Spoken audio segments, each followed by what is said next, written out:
So ready? Ready. কিন্তু উনি কত নাম্বার কেবিনে আছেন জানেন? হ্যাঁ, 103 নম্বর ক্যাবিন। চল। এক মিনিট, এভাবে যাওয়া যাবে না। মানে আমরা তো গেট আপ চেঞ্জ করে নিয়েছি। কিন্তু আমরা কেন 103 নাম্বার কেবিনে যাচ্ছি সেটা যদি কেউ জিজ্ঞাসা করে তখন কি বলবেন? আমাদের কাছে কিন্তু কোনো আনসার নেই। আর হসপিটালের কেবিনে এইভাবে ঢোকা যায় না। দেখুন, কেউ টের পেলে কিন্তু আমাদের সন্দেহ করবে, তাই আমাদের আগে জানতে হবে যে প্রমিতা কোন ডক্টরের আন্ডারে এখানে ভর্তি আছে। সেই ডক্টরের নাম নিয়ে কোনো একটা কাজের বাহানায় আমরা ভেতরে যাব। ওকে রাইট, আপনি ঠিকই বলেছেন। যদি ধরা পড়ে যাই তাহলে ব্যাপারটা খুবই খারাপ হবে। কিন্তু ইনফরমেশনটা পাবো কি করে, কোথা?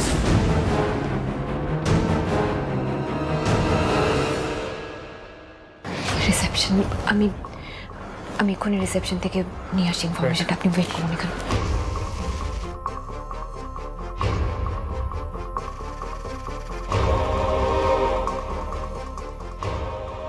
কি হলোটা কি? কি খুঁজছো এখানে? কি হয়েছে বলবে তো লোকা? কি দরকার আমায় বলো। ডক্টর ওঝা বলেছেন ওনার আন্ডারে যে যে পেশেন্ট ভর্তি আছে তাদের লিস্টটা নিয়ে যেতে। ওইখানে খুঁজছো কেন? দাঁড়াও, আমি প্রিন্ট আউট বার করে দিচ্ছি।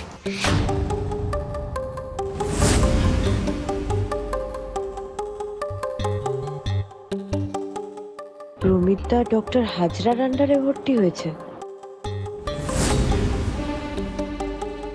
হ্যালো, সিটি হসপিটাল, বলুন কি সাহায্য করতে পারি?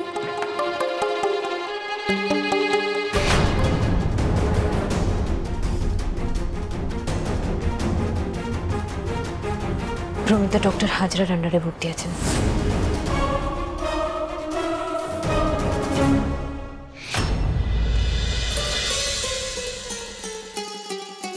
ব্যাপারটা কি হলো? ভ্যানটা তো এত ভারী হওয়ার কথা না। কি বা জিনিস আছে এমন, টানতে কলিজা ফেটে যাচ্ছে। মা, আপনি কে? আমার ভ্যানে এলেন কি করে? ও মা, এ কি? আপনি তো বর। আপনি অনেক বড় উপকার করলেন। আপনি না থাকলে আমি হয়তো বিয়ে থেকে পালাতেই পারতাম না। Thank you so much, thank you.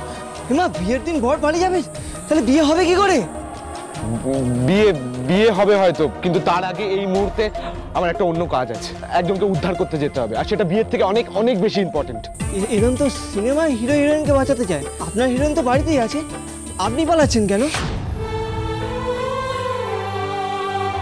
সত্যিই তো আমি গঙ্গার জন্য হঠাৎ ত্রিধাকে ছেড়ে যাচ্ছি কেন? কাল থেকে এত বেশি করে গঙ্গার কথা ভাবছি বা কেন? এত তো আমি ত্রিধার কথা ভাবিনি কোনোদিন। সে আমার লাইফে হিরোইন কিনা জানি না, তবে ওনার কিছু ক্ষতি হয়ে গেলে আমি নিজেকে কোনোদিন ক্ষমা করতে পারবো না। মিলি ম্যাডাম তো গাড়িটা অন্য দিক থেকে নিয়ে যাচ্ছেন, এবার কি হবে? আমার কাছে তো হেডফোনটাও নেই। মনি ম্যাডামকে এবার কি করে জানাবো যে আমাদের কোন দিকে নিয়ে যাওয়া হচ্ছে?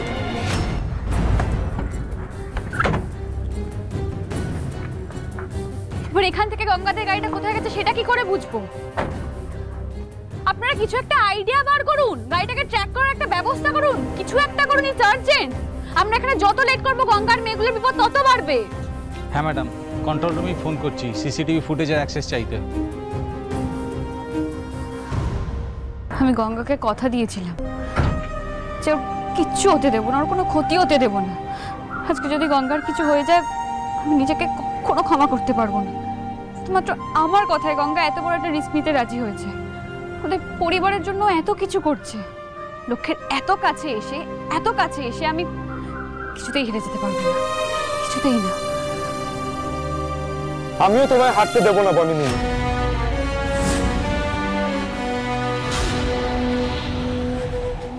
আয়ুষ, তুই এখানে কেন আসলি? তুই এটা কি করলি? তুই আসলি কেন এখানে? বনিনি, আমার কাছে আর কোনো অপশন ছিল না। যা সব শুনলাম আমি বাড়িতে চুপ করে বসে থাকতে পারতাম। তাহলে তুই নিজের বিয়ে ছেড়ে চলে আসবি? তুমি বারবার করে বললাম আয়ুষ যে আমি গঙ্গার কিছু ক্ষতি হতে দেবো না, তারপরেও তুই আমাকে একটু ভরসা করতে পারলি না। এটা বিশ্বাস অবিশ্বাসের কথা হচ্ছে না। দেখ আয়ুষ, আমি তোর কনসার্নটা বুঝতে পারছি, তাই বলে তুই বিয়ে ছেড়ে চলে আসবি? তুই বাড়ির সবার কথা অন্তত একবার ভাব। আর আমি তো এটাই বুঝতে পারছি না বাড়ি থেকে তোকে ছাড়লো কেন। শোনো না, আয়ুষ দাদার ফটোস গুলো তুলে নি, এতক্ষণে রেডি হয়ে গেছে।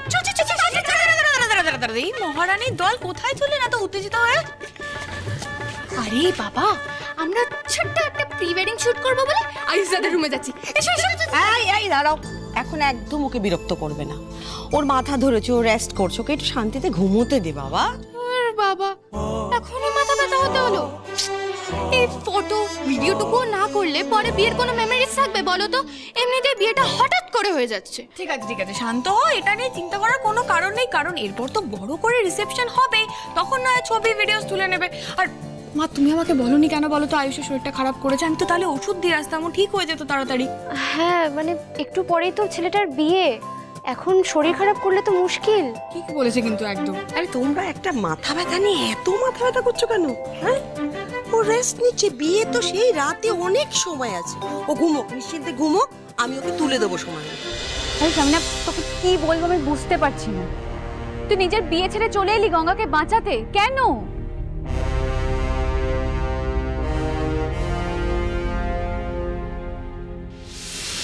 বনি, বনি,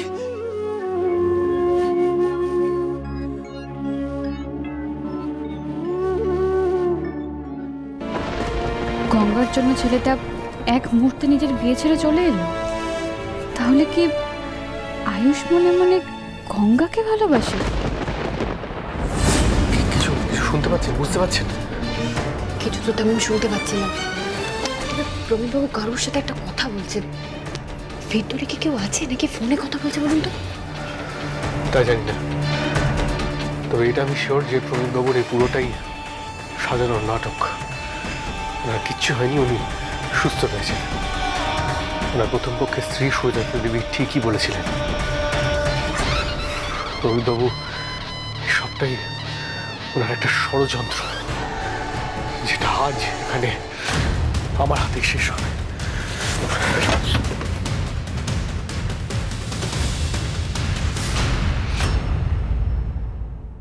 আর মাত্র কয়েক ঘন্টা, তারপরে তুমি তোমার মেয়ের বিয়ে দিয়ে একেবারে কোটিপতি হয়ে যাবে। হ্যাঁ, দেখুন এর সবটাই তো আপনার জন্য, আপনার দয়া।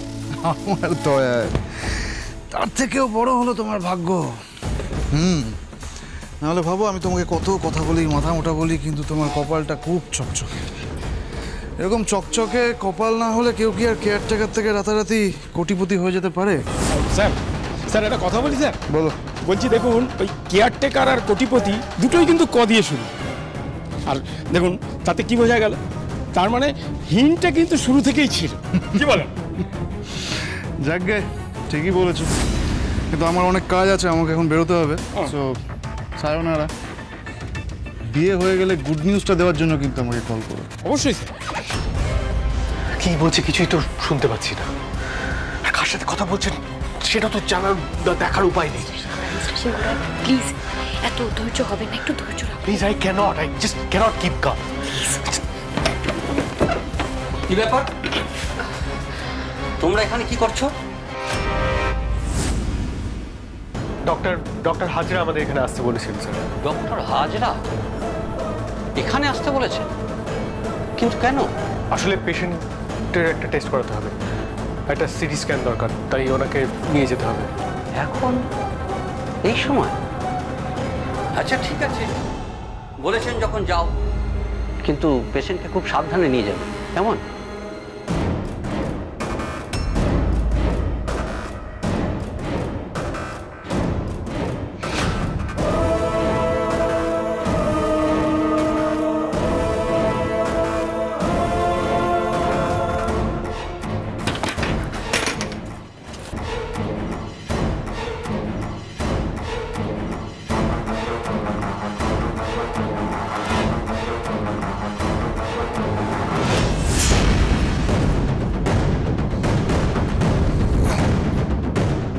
বেটে তো নেই দেখছি, কোথায় গেল?